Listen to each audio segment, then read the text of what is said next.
ennemi du bien. À chaque fois qu'un chrétien peut annoncer l'évangile et qu'il ne le fait pas, pour X ou Y raison, alors il a l'attitude des non-chrétiens, ennemis du bien. Dans notre monde aujourd'hui, on appelle le bien mal et le mal bien. La morale n'est plus à la mode. Ce qui est à la mode, ce qui est mondain, c'est le dérèglement. Ce qui est admis comme étant bien, c'est ce qui me fait du bien, et ce qui est admis comme étant mal, c'est ce qui me fait du mal. Et avec ce genre de définition, il est tout à fait logique que le non-chrétien plonge encore plus dans le péché, avec une conscience soi-disant apaisée.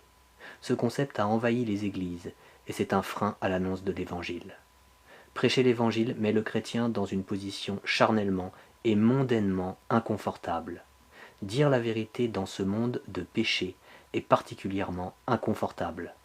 Si vous en doutez, demandez aux chrétiens les plus persécutés. Annoncer l'évangile a des conséquences terrestres et spirituelles. Quand on cache, quand on camoufle, quand on tente de bloquer l'évangile par sa non-diffusion, on s'oppose au désir de Dieu qui veut que tous les hommes soient sauvés. On a le comportement qui va dans l'autre sens. On est alors dans ces moments-là ennemis du bien. Les ennemis du bien sont opposés aux prédicateurs de l'évangile. Ils aiment les critiquer, les dénigrer et veulent les isoler. Leur prédication nous mettant dans l'inconfort, dans la gêne, nous cherchons lorsque nous sommes dans cette attitude, soit à les éviter, soit à les ridiculiser, soit à les décrédibiliser, bref, à les persécuter. Oh, les deux camps sont bien délimités, c'est le bien ou le mal, c'est l'annonce de l'évangile ou l'absence d'annonce de l'évangile. De quel côté es-tu en ce moment? Crois que Jésus-Christ est Dieu. Crois que Jésus-Christ est le seul Fils de Dieu. Crois que Jésus-Christ est venu sur terre pour être puni pour tes bêtises comme un vrai homme, mais en restant Dieu bien sûr. Crois que Jésus-Christ a souffert pour toutes tes bêtises, c'est-à-dire tous tes péchés.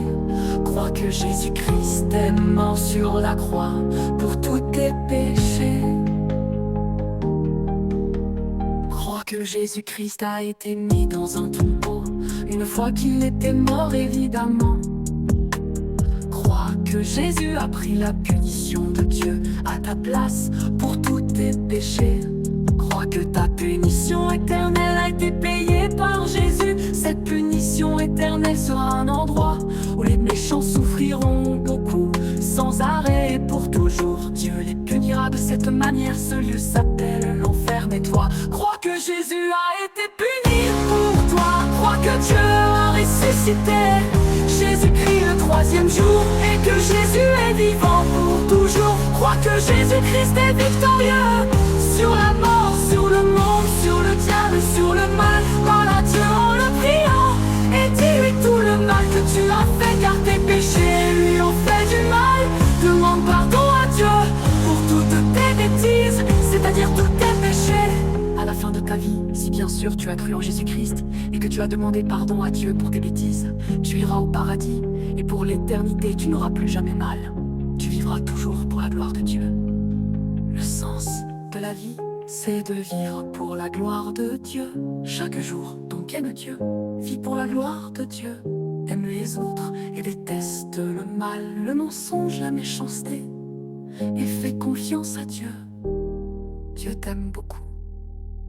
En effet, Dieu a tant aimé le monde qu'il a donné son Fils unique afin que